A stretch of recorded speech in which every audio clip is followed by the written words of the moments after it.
Baik, bismillahirrahmanirrahim. Assalamualaikum warahmatullahi wabarakatuh. Perkenalkan, nama saya Suhendi, NIM F1C 019 142. Saya di sini akan mempresentasikan hasil kerja dari jawaban UTS yang dimana yaitu bagian pertamanya. Langsung saja kita masuk ke soalnya. Soalnya sebuah siklus Otto standar udara mempunyai rasio kompresi 8,9 pada awal langkah kompresi, temperaturnya 350 Kelvin dan tekanan 130 kilopascal. Jika temperatur maksimum siklus Tmax sama dengan T3 sama dengan 1400 Kelvin. Langsung kita ketahui untuk spesifik konstan cold air standar yang dimana R sama dengan 0,287 kJ per Kg dikali Kelvin. CV sama dengan 1,0035 kJ per Kg dikali Kelvin. CV sama dengan 0,7165 kJ per Kg dikali Kelvin. K sama dengan 1,4. Nah, untuk bagian pertamanya ada 4 pertanyaan, yaitu pertanyaan pertama, temperatur, tekanan, dan volume pada setiap titik jika belum diketahui. Yang kedua, kerja dan kalor pada setiap proses. Yang ketiga, efisiensi termal siklus. Dan yang keempat adalah tekanan efisiensi rata-rata.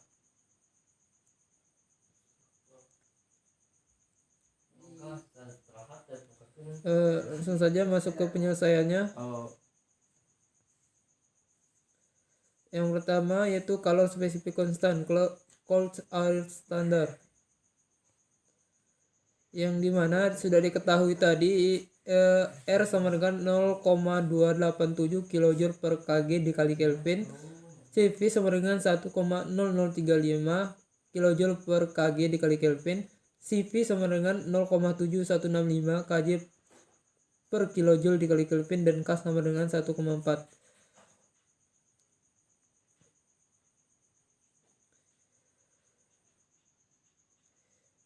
Sehingga di sini untuk P1-nya sama dengan 130 kilopascal, T1-nya 350 Kelvin, Tmax sama dengan T3 sama dengan 1400 K, dan RV sama dengan 8,9.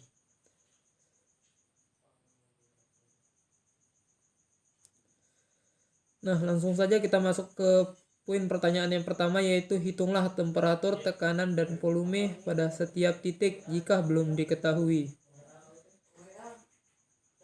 Titik yang pertama yaitu kita ketahui nilai T1-nya yaitu 350 dan nilai V1-nya 130 kilopascal, sedangkan nilai V1-nya belum diketahui. Untuk itu kita perlu mencari P1-nya yang dimana rumusnya adalah R dikali T1 per P1. Langsung saja kita masukkan nilai R-nya yaitu 0,287 dikali 350 per 130, sehingga hasil V1-nya sama dengan 0,773 meter kubik per Kg, sehingga ditemukan nilai T1-nya sama dengan 350, P1-nya 130, dan V1-nya 0,773.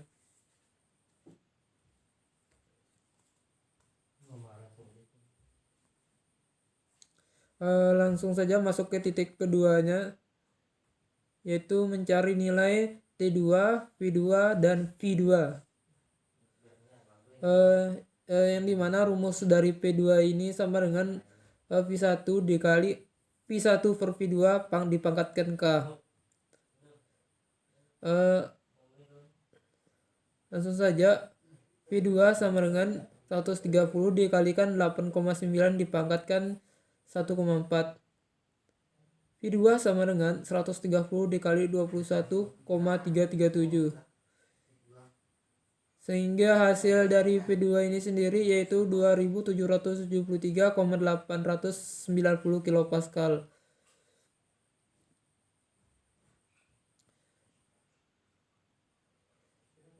Langsung saja untuk mencari V2-nya yaitu menggunakan rumus V1 per R. Nilai V1 ini sendiri yaitu 0,773 dibagi R yaitu nilainya 8,9 sehingga menghasilkan V2 sama dengan 0,087 meter kubik per kilogram. T2 sama dengan T1 V1 per V2 dipangkatkan K-1.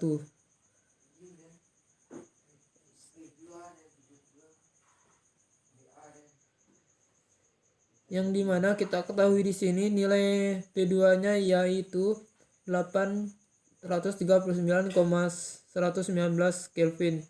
Nah, jadi di sini kita sudah mengetahui ketiga nilai dari pertanyaan tersebut, yaitu nilai dari T2-nya sendiri yaitu 839,119. P2-nya sama dengan 2773,890 dan nilai V2-nya yaitu 0,087. Nah, setelah itu langsung saja kita masuk ke titik 3-nya.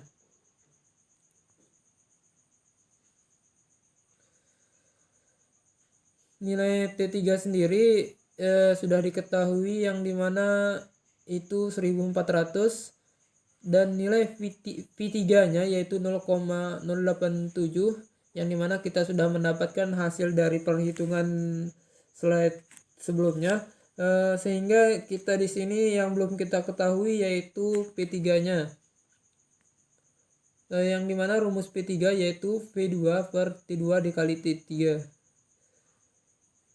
Langsung saja kita masukkan angkanya karena sudah diketahui yaitu 273,890 per 839,119 dikali 1400.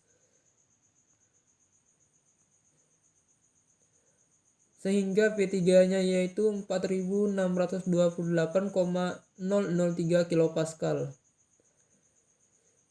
Jadi di sini nilai dari P3 ini sendiri yaitu 4628,003 kilopascal.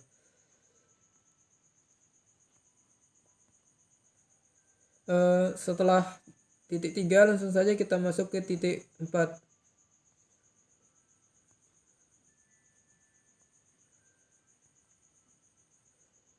Nah, untuk nilai di titik 4 ini yang akan kita cari yaitu nilai dari T4, P4, dan sedangkan nilai dari P4 ini sudah diketahui yaitu 0,773. Nah, langsung saja kita masuk ke persamaan.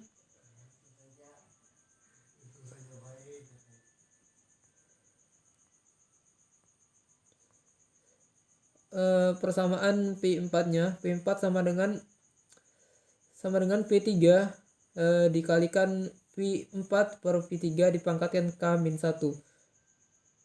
yang dimana nilai dari P3-nya itu 4628 dan nilai K-nya itu 1,4.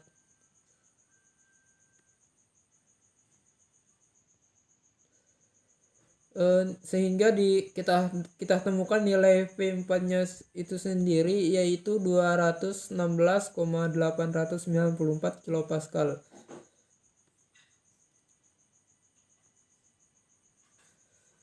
Setelah kita temukan nilai P4 dan V4-nya, langsung saja kita cari nilai T4-nya yang dimana persamaannya itu T3 sama dengan dikalikan V2 per V1 dipangkatkan K dikurangi 1.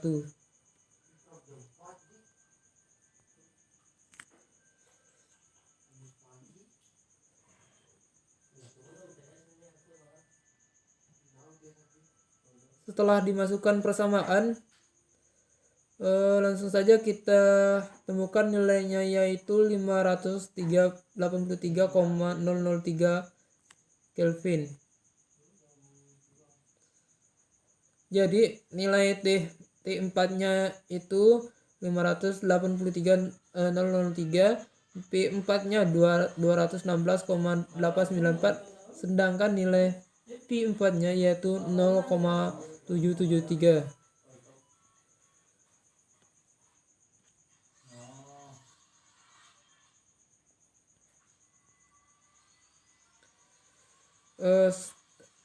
Jadi kita sudah menjawab pertanyaan poin pertamanya. Langsung saja kita masuk ke pertanyaan poin keduanya, yaitu kerja W dan kalor pada setiap proses.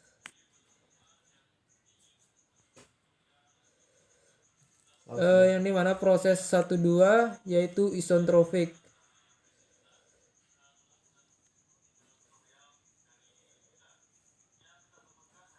Q12 dikurang W21 sama dengan U2 dikurang U1, sehingga Q12 sama dengan 0. U12 sama dengan U21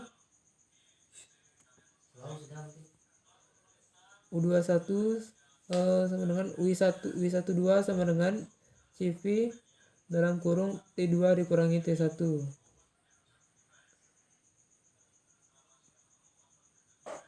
Sehingga ditemukan hasil di sini yaitu 0,7165 dalam kurung 583,945 dikurangi 350.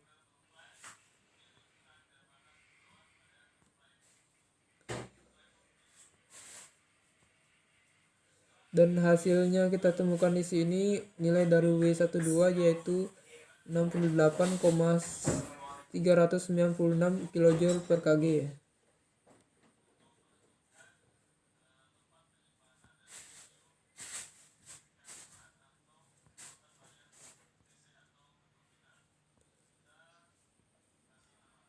Langsung saja ke proses keduanya, itu proses 23 isohorik. Q23 dikurangi W23 sama dengan U3 dikurangi U2. W23 sama dengan 0.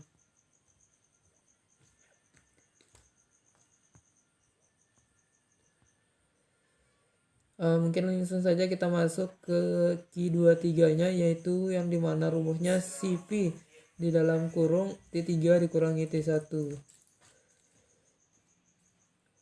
Langsung saja kita masukkan angkanya, yaitu 0,7165 dalam kurung 1400 dikurangi 839,119. Sehingga di sini hasil Q23-nya ya sama dengan 163,981, yang dimana Q23 ini yaitu Qin.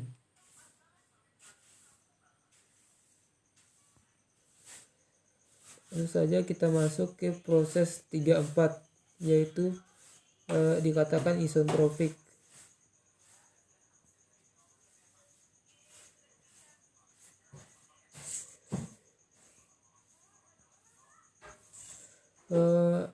Langsung saja kita masuk ke persamaannya, yaitu W23 sama dengan CV dalam kurung T3 dikurangi T4, yang dimana nilai T3 nya itu 1400 dan nilai T4 nya yaitu 583,945, sehingga hasilnya yaitu 584,703 kJ per Kg. Langsung saja kita masuk ke proses selanjutnya, yaitu proses 41 yaitu isohorik. Q41 dikurangi W41 sama dengan U4 dikurangi 1, sehingga persamaannya ini yaitu Q41 sama dengan CV T4 dikurangi T1. Langsung saja kita masuk ke angkanya yaitu 0,7165 di dalam kurung 583 dikurangi 445 dikurangi 350, sehingga hasilnya itu 68,396 kilojoule per kg, yang dimana juga disebut sebagai Q. Langsung saja kita masuk ke pertanyaan ketiganya, yaitu efisiensi thermal siklus. Nah, untuk mencari efisiensi thermal siklus ini kita mencari nilai dari W-net-nya, yang dimana nilai dari W-net ini kita dapatkan dari pengurangan Q-in dikurangi Q-out, sehingga 163,981 dikurangi 68,396, sehingga ditemukan nilai W-net-nya yaitu 68,48 kilojoule per kg. Langsung saja kita masuk ke nilai efisiensi thermal siklus, yang dimana nilai W-net itu sendiri 68,48 dikurangi nilai Q-in 163,981 dikalikan 100%, sehingga hasil dari efisiensi thermal siklus yaitu 41,76%. Setelah kita menemukan pertanyaan yang ketiganya, langsung kita masuk ke pertanyaan yang keempat, yaitu tekanan efektif rata-rata MEP.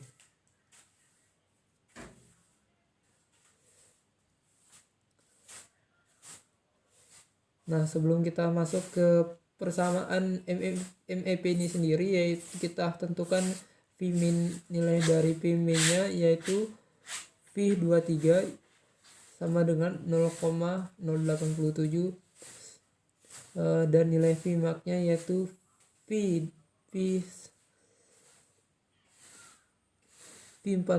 yaitu 0,773, dan nilai dari W-net-nya sendiri yaitu 68,48, sehingga masuk ke persamaan MEP sama dengan W-net per Vmax dikurang Vmin yaitu 64,48 per 0,773 dikurangi 0,87, sehingga hasilnya itu sama yaitu 88,502 kilopascal. Nah, mungkin itu cukup pemaparan singkat dari saya. Jika ada salah kata mohon dimaafkan, Pak. Assalamualaikum warahmatullahi wabarakatuh.